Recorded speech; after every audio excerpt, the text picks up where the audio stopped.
یہ داؤد کے جانے کے بعد چوتھا روز تھا۔ عبداللہ اپنے اسٹڈی میں مطالعہ کر رہا تھا کہ نائمہ دروازہ کھول کر اندر آئی۔ وہ کچھ گھبرائی ہوئی تھی۔ اس نے اندر آتے ہی کہا، میرے کچھ جاننے والوں نے مجھے کچھ ای میل بھیجی ہیں۔ آپ کے خلاف تو بہت پروپیگنڈا ہو رہا ہے۔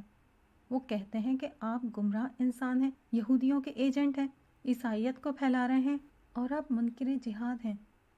عبداللہ نے نائمہ کی بات سن کر اطمینان سے اسے دیکھتے ہوئے جواب دیا، مجھے پتا ہے کہ کیا ہو رہا ہے اور یہ سب کون کر رہا ہے۔ تو پھر مجھے تو بہت ڈر لگ رہا ہے۔ نائمہ کی آواز میں وسوسوں کے ناگ لہرا رہے تھے۔ عبداللہ نے اسی اطمینان سے نائمہ سے پوچھا، تمہیں کیا شیطان سے ڈر لگ رہا ہے؟ جس کے چہرے پر شیطان کا نام سن کر سوالیہ نشان آ گیا تھا۔ ان سب کے پیچھے شیطان کام کر رہا ہے۔ انسانوں میں سے کچھ لوگ جب ایمان اور اخلاق سے عاری ہو جاتے ہیں تو وہ شیطان کا سب سے آسان نشانہ بن جاتے ہیں۔ شیطان انہی لوگوں کو اپنا ایجنٹ بنا لیتا ہے۔ یہ احمق شیطان کے کام کو کوئی دینی کام سمجھ کر آگے بڑھاتے رہتے ہیں۔ عبداللہ کی بات پر نائمہ جھلا اٹھی۔ اس نے پریشانی کے عالم میں کہا، شیطان کو ابھی آپ کونے میں رکھیں۔ آپ جانتے ہیں آج کل ایسی باتوں کا مطلب کیا ہوتا ہے؟ یہ لوگ اس طرح کا پروپیگنڈا کر کے اپنے دہشت گرد ساتھیوں کے سامنے قتل کا ایک ہدف رکھتے ہیں۔ اس طرح کے پروپیگنڈے کے بعد آپ کی جان کو شدید خطرہ ہو چکا ہے۔ عبداللہ کے انداز میں بدستور اطمینان تھا۔ نائمہ، کیا تم مجھے ان لوگوں سے ڈرا رہی ہو جو لوگ اللہ سے نہیں ڈرتے؟ نائمہ نے پیشانی پر ہاتھ مارتے ہوئے کہا، عبداللہ آپ کیوں نہیں سمجھ رہے؟ اس ملک میں 60,000 سے زیادہ لوگ مارے جا چکے ہیں۔ قتل کرنے والے قتل کرتے ہیں اور پھر جھوٹا پروپیگنڈا کرنے والے ان کے یہ حمایتی جھوٹ اور پروپیگنڈے کی دھول اڑا کر لوگوں کا دھیان ان دہشت گردوں سے ہٹا کر دوسری طرف لگا دیتے ہیں۔ عبداللہ، آپ بھی مارے جائیں گے اور کوئی کچھ نہیں بولے گا، کسی کا کچھ نہیں بگڑے گا، ہم برباد ہو جائیں گے۔ نائمہ یہ کہتے ہوئے رونے لگی۔ عبداللہ اپنی نشست سے کھڑا ہو گیا۔ وہ نائمہ کے قریب آ کر بولا، نائمہ، میری ایک بات یاد رکھنا، میں کسی فرقے، کسی نسل، کسی قوم کی جنگ نہیں لڑ رہا ہوں، میں اللہ کی جنگ لڑ رہا ہوں۔ یہ جنگ لڑنے والوں کو شیطان انسانوں میں سے اپنے ساتھیوں کے ذریعے سے ہمیشہ ڈراتا ہے، مگر اللہ کا حکم ہے کہ ان سے نہیں، اللہ سے ڈرنا چاہیے۔ اللہ رب العالمین کوئی جنگ نہیں ہارتا، اللہ والے بھی نہیں ہارتے۔ پھر سن لو نائمہ، اللہ نہیں ہارتا، اللہ والے بھی نہیں ہارتے۔ تمہیں شاید ابھی میری بات اجنبی لگے، لیکن ایک دن آئے گا میں تمہیں اپنے یہ الفاظ یاد دلاؤں گا۔ نائمہ نے کہا، آپ ٹھیک کہتے ہیں، مگر ان لوگوں کا کیا کیا جائے؟ یہ تو آپ کے پیچھے لگ گئے ہیں۔ وہ کچھ سمجھنے پر تیار نہیں تھی، تاہم اب اس نے رونا بند کر دیا تھا۔ عبداللہ نے کہا، نائمہ، اللہ تعالیٰ کہتے ہیں کہ ان لوگوں سے مت ڈرو، مجھ سے ڈرو۔ ہمیں اللہ سے ڈرنا چاہیے۔ ہمیں بس یہ خیال رکھنا ہے کہ ہم کوئی ایسا کام نہ کر دیں جو اللہ تعالیٰ کو ناراض کر دے۔ یہ سب سے اہم ہے۔ اگر ہم ایمان و اخلاق کے تقاضوں کو پورا کر رہے ہیں تو ہم کو سرکار دو عالم صلی اللہ علیہ وسلم کا وہ فرمان یاد رکھنا چاہیے جس میں آپ اللہ تعالیٰ کا ارشاد بیان کرتے ہیں کہ جس نے میرے کسی دوست سے دشمنی کی، میرا اس کے خلاف اعلان جنگ ہے۔ وہ خود قرآن میں کہتے ہیں کہ اللہ اہل ایمان کا کارساز ہے، پھر غم کیسا؟ نائمہ اس کی بات سن کر بولی، یہ سب سر آنکھوں پر، لیکن پھر بھی آپ احتیاط کریں۔ عبداللہ نے کہا، مجھے اپنا کام کرنا ہے، اللہ کی بات، اس کا قانون اور اس کے حبیب صلی اللہ علیہ وسلم کی دعوت بے کم و کاست لوگوں تک پہنچانی ہے۔ اگر یہ کام بند کر دیا تو پھر شیطان جیت جائے گا۔ میری زندگی میں شیطان نہیں جیت سکتا۔ اور نائمہ، کسی کو تو سچ بولنا ہوگا، کسی کو تو پہلا پتھر مارنا ہوگا۔ نائمہ نے کہا، مگر زندگی بہت قیمتی ہوتی ہے۔ عبداللہ نے جواب دیا، ہاں، زندگی بہت قیمتی ہے، مگر اتنی نہیں کہ انسان سچ بولنا چھوڑ دے۔ اور اب تم ہمت سے کام لو۔ نائمہ، زندگی اور موت اللہ کے ہاتھ میں ہے۔ نائمہ نے کہا، بے شک اس کے ہاتھ میں ہے، مگر اللہ ہی کا تو حکم ہے کہ انسان اپنی حفاظت کا بندوبست کرے۔ نائمہ کی بات پر عبداللہ ہنسنے لگا۔ چلو اس بہانے بہت عرصے بعد نوجوانی والی بحث کرنے والی نائمہ دوبارہ زندہ ہوئی ہے۔ پھر وہ ایک لمحے کو خاموش ہو کر بولا، یاد رکھنا نائمہ، ہم سب خدا کی بساط کے ادنیٰ مہرے ہیں۔ شطرنج کی بساط پر بعض اوقات مخالف کو شہ مات دینے کے لیے کسی مہرے کو پٹوا دیا جاتا ہے۔ اگر اس بساط پر خدا کا فیصلہ یہ ہے کہ کسی کو شہ مات دی جائے تو پھر کسی نہ کسی مہرے کو تو پٹوانا ہی پڑے گا۔ عبداللہ کی بات کا مطلب سمجھتے ہی نائمہ دوبارہ رونے لگی۔ وہ روتے ہوئے عبداللہ سے لپٹ گئی، پھر سسکیوں کے درمیان اس کی مدھم سی آواز ابھری، نہیں، ایسا نہیں ہوگا، آپ کو کچھ نہیں ہوگا، میں اللہ میاں کے پیچھے لگ جاؤں گی، اس سے آپ کی حفاظت کی دعا مانگوں گی، وہ میری بہت سنتے ہیں۔ عبداللہ نے کہا، بہت ہو گیا نائمہ، ان لوگوں نے خدا کے دین کو بہت بدنام کر دیا ہے۔ میرے آقا رحمت للعالمین تھے، مگر انہوں نے اسلام کو خوف اور دہشت کا عنوان بنا دیا ہے۔ اب ان پر فیصلہ کن اتمام حجت کا وقت آ گیا ہے، اب فیصلہ ہو کر رہے گا۔ پھر وہ روتی ہوئی نائمہ کو خود سے الگ کرتے ہوئے بولا، اور دیکھو، مجھے کمزور مت کرو، یہ شیطان ہے جو تمہارے ذریعے سے مجھے کمزور کر رہا ہے۔ تم کمزور ہوگی تو میں بھی کمزور ہو جاؤں گا، تم طاقتور رہو گی تو میں بھی طاقتور رہوں گا۔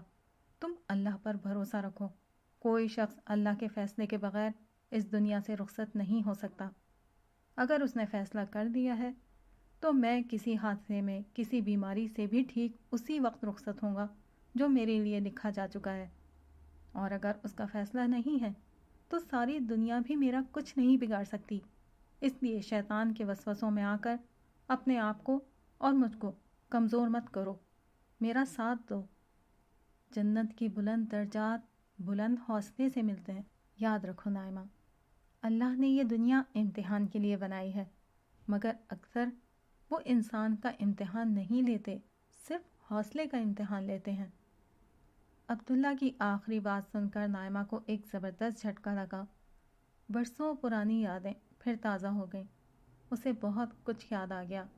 عبداللہ سے اپنے شادی سے قبل آنے والا خواب یاد آ گیا، عصر کی وہ شخصیت یاد آ گئی جس نے اس کی سوچ اور شخصیت کو بدل دیا تھا۔ عصر نے اسے آخری نصیحت یہ کی تھی، اللہ تعالیٰ نے یہ دنیا امتحان کے لیے بنائی تو ہے، مگر اکثر وہ صرف حوصلے کا امتحان لیتے ہیں، انسان کا نہیں۔ نائمہ نے دوپٹے سے اپنے آنسو پوچھے اور پورے عزم کے ساتھ بولی، عبداللہ، میں پوری طرح آپ کے ساتھ ہوں۔ میں وقتی طور پر شیاطین کے وسوسوں کا شکار ہو کر آپ کو کمزور کرنے لگی تھی، مگر اب میں ان شیطانوں کی شرارت کو سمجھ گئی ہوں۔ آپ اطمینان سے کام کیجیے، مجھے آپ ہر قدم پر اپنے ساتھ پائیں گے۔ وہ ایک لمحے کو رکی اور وہی بات دہرائی جو اس نے عصر کی آخری نصیحت کے جواب میں کہی تھی، میں نے امتحان میں اترنے کا فیصلہ کر لیا ہے، اب مجھے فرق نہیں پڑتا کہ امتحان حوصلے کا ہو یا زندگی کا۔ نبیہہ کے دروازے پر دستک ہوئی، اس نے پوچھا، کون ہے؟ دروازہ دھیرے سے کھلا اور سارا نے اندر آتے ہوئے کہا، کیا میں کچھ دیر کے لیے تمہارے پاس آ سکتی ہوں؟ نبیہہ نے قدرے بیزاری سے کہا، آ جاؤ۔ سارا آہستہ سے اندر داخل ہوئی اور مسہری پر لیٹی ہوئی نبیہہ کے پاس آ کر بیٹھ گئی۔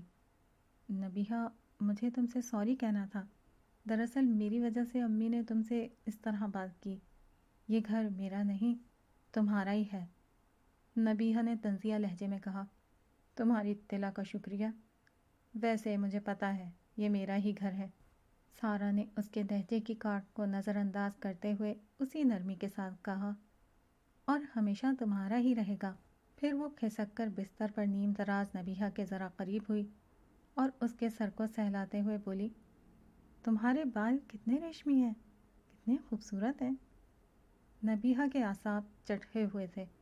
سارا کی بات اور اس کے سہلاتے ہوئے ہاتھوں سے اسے ایسا لگا جیسے اس کے اعصاب کو بہت سکون ملا ہو۔ اس نے کہا، سارا، یہ بتاؤ یہ مرد اتنے طوطا چشم اور بے مروت کیوں ہوتے ہیں؟ خالد بھی شادی سے پہلے میری اتنی تعریف کرتا تھا، اب ہر وقت کیا اور کیوں کرتا رہتا ہے۔ شادی سے پہلے یہ مرد ہمارے پیچھے بھاگتے ہیں اور شادی کے بعد بالکل بدل جاتے ہیں۔ سارا نے اس کی تائید کرتے ہوئے کہا، ہاں تم ٹھیک کہتی ہو، یہ تو مردوں کی فطرت ہوتی ہے، لیکن یاد رکھنا مرد ہر حال میں ہمارے محتاج ہوتے ہیں، بس ہمیں ان کو اپنا محتاج رکھنے کا طریقہ آنا چاہیے۔ نبیہہ خاموش رہی۔ سارہ نے سلسلہ کلام جاری رکھا۔ شادی سے پہلے یہ ہمارے باہر کی خوبصورتی کے محتاج ہوتے ہیں اور شادی کے بعد یہ ہمارے اندر کی خوبصورتی کے محتاج ہو جاتے ہیں۔ ہماری غلطی یہ ہوتی ہے کہ ہم باہر کی خوبصورتی کو سب کچھ سمجھتے ہیں اور اندر کی خوبصورتی کو فراموش کر دیتے ہیں۔ حالانکہ ہمارے اندر کی خوبصورتی مردوں کے گرد جو جال بنتی ہے، اس سے کوئی مرد کبھی باہر نہیں نکل سکتا۔ نبیہہ کے لیے یہ ساری باتیں بالکل نئی تھیں۔ اس نے پوچھا، اندر کی خوبصورتی کیا ہوتی ہے؟ سارہ نے کہا، اندر کی خوبصورتی محبت، خدمت، صبر اور موافقت کا نام ہے۔ نبیہہ بولی، چھوڑو سارہ، اس کا مطلب تو یہ ہوا کہ ہماری کوئی زندگی نہیں، ساری زندگی دوسروں کے لیے گزار دیں۔ سارہ نے کہا، نہیں، ایسا نہیں ہے، انسان بے حس مخلوق نہیں ہے۔ جب ہم دوسرے کے لیے اچھے ہو جاتے ہیں تو دوسرے بھی ہمارے لیے اچھے ہو جاتے ہیں۔ نبیہہ نے کہا، لیکن دوسرے کے لیے جینا مشکل کام ہے۔ نہ بابا، مجھ سے تو یہ نہیں ہوگا۔ سارہ نے پوچھا، کبھی تم نے سوچا ہے میں اور تم اپنے آپ کو اتنا خوبصورت بنانے کی کوشش کیوں کرتے ہیں؟ ہم ویکسنگ کراتے ہیں، ڈائٹ کرتے ہیں اور اپنے جسم پر اتنی مشقتیں ڈالتے ہیں۔ یہ بھی تو دوسروں کی نظر میں اچھا بننے اور اپنی تعریف سننے کے لیے ہی کرتے ہیں، مگر پھر بھی وقت کا بہتا دریا ہمارے حسن و جمال کی ہر بہار کو خزاں میں بدل دیتا ہے۔ اتنی ہی محنت اگر ہم اپنے اندر کو اچھا بنانے کے لیے کر دیں تو ہم اندر سے بہت خوبصورت ہو جائیں گے۔ یہ خوبصورتی ہمیشہ بڑھتی چلی جاتی ہے اور اس کے نتیجے میں جو مقام حاصل ہوتا ہے وہ کبھی ختم نہیں ہوتا۔ یاد رکھنا نبیہہ، شوہر کی نظر میں پہلی خوبصورتی ہر گزرتے دن کے ساتھ بے معنی ہوتی چلی جاتی ہے، دوسری خوبصورتی اہم ہوتی چلی جاتی ہے۔ نبیہہ نے حیرت سے پوچھا، ارے تمہیں ایسی باتیں کہاں سے آئیں؟ تم پہلے تو ایسی نہیں تھی۔ سارہ نے کہا، ہاں بس آ گئیں۔ پھر اس کے ذہن میں خیال آیا، کیا تم ان صاحب سے ملنا چاہو گی جن سے مجھے یہ باتیں آئی ہیں؟ ویسے ان کے پاس شیطانوں کو بھگانے اور شوہر کو قابو کرنے کا بہت اچھا نسخہ بھی ہے۔ نبیہہ نے کہا، چلو ملوا دو، ویسے ہی میں گھر میں پڑی بور ہو رہی ہوں۔ سارہ نے کہا، ٹھیک ہے، پھر تم تیار ہو جاؤ، میں نائمہ باجی کو فون کر کے ابھی ٹائم لے لیتی ہوں۔ یہ کہہ کر سارہ اپنے کمرے کی طرف چلی گئی۔ نبیہہ بھی اٹھ کر تیار ہونے لگی۔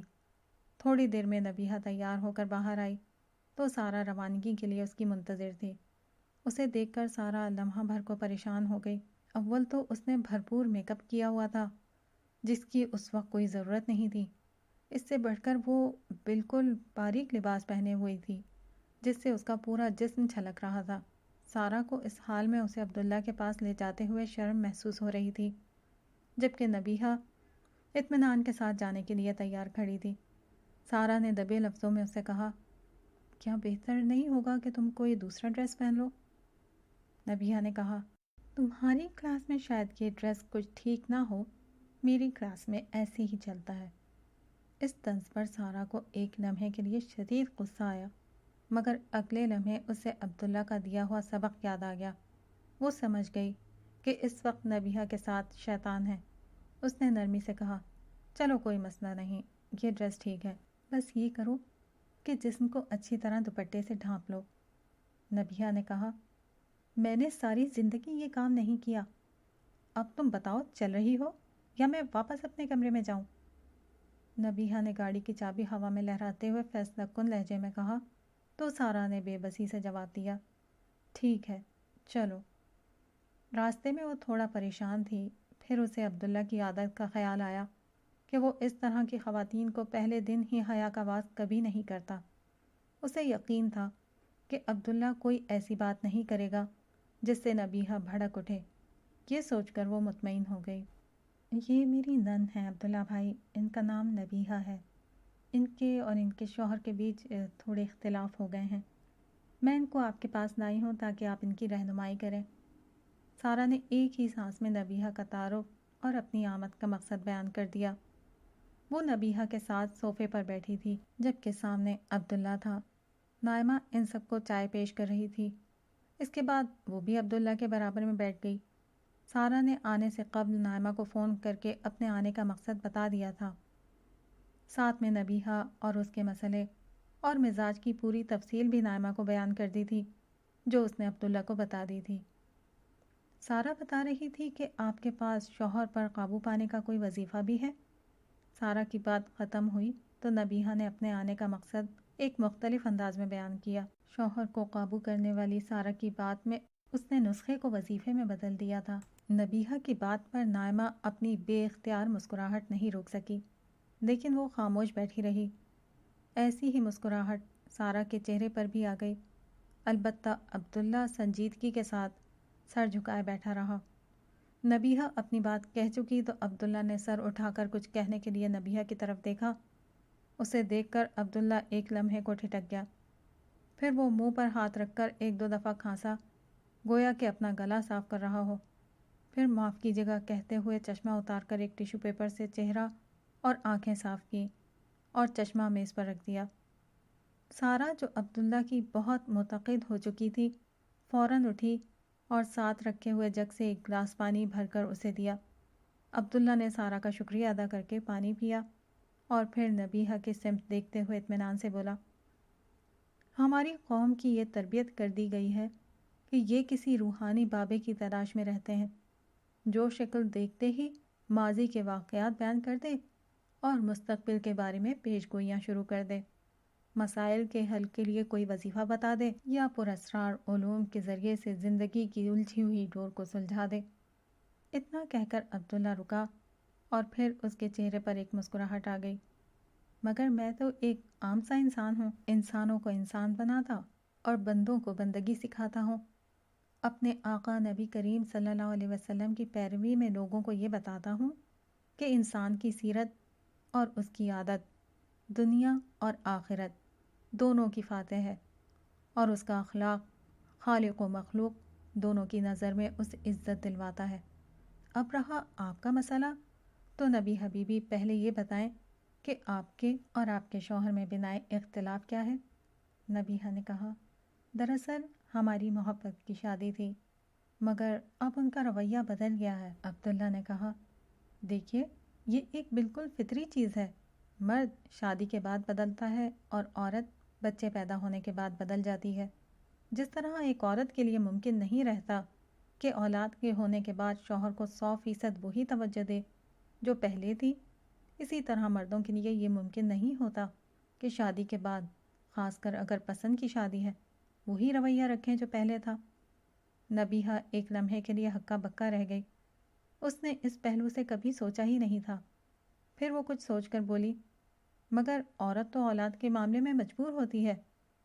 عبداللہ نے کہا، مرد کی بھی مجبوری سمجھیے، وہ بھی اپنے ہارمونز کے ہاتھوں مجبور ہوتا ہے۔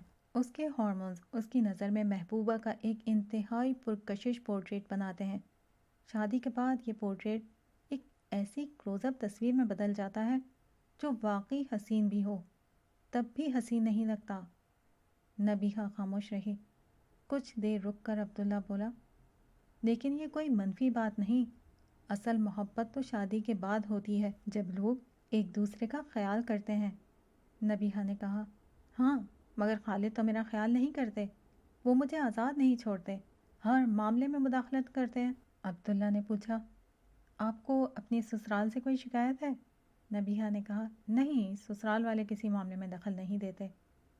عبداللہ نے کہا، آپ تو پھر بہت خوش نصیب ہیں، ہمارے ہاں بیشتر مسائل تو اسی وجہ سے پیدا ہوتے ہیں۔ اب رہا شوہر کا سوال، تو یہ فرمائیے کہ گرمیاں آتی ہیں تو گرم موسم سے نمٹنے کے لیے آپ کیا کرتی ہیں؟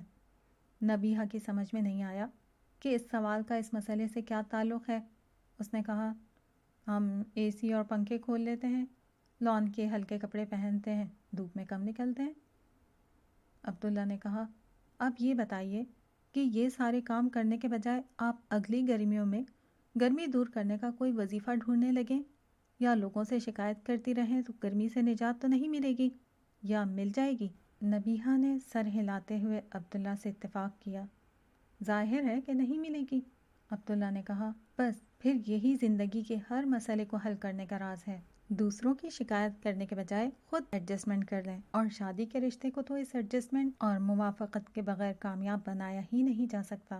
نبیہہ اتنی آسانی سے ہار ماننے والی نہیں تھی۔ اس نے کہا، مگر مجھ سے یہ نہیں ہوگا، ویسے بھی شوہر گرمی کا موسم نہیں ہوتا۔ عبداللہ نے کہا، سرد و گرم موسم کی طرح میاں بیوی بھی اللہ کے فیصلے کے تحت انسانوں کو ملتے ہیں۔ ہر مرد اور ہر عورت کا الگ موسم ہوتا ہے۔ ہمیں اس موسم کی شکایت کرنے کے بجائے اس کے ساتھ ایڈجسٹمنٹ سیکھنی چاہیے۔ نبیہہ نے کہا، مگر میں ایڈجسٹمنٹ کیوں کروں، وہ کیوں نہیں کرتا؟ عبداللہ نے کہا، چلیے آپ یہ نہ کیجیے، مگر نتیجہ یہ نکلے گا کہ ساری زندگی گھر ایک میدان جنگ بنا رہے گا، یا پھر علیحدگی کی نوبت آ جائے گی۔ ان دونوں صورتوں میں آپ کا بہت نقصان ہوگا۔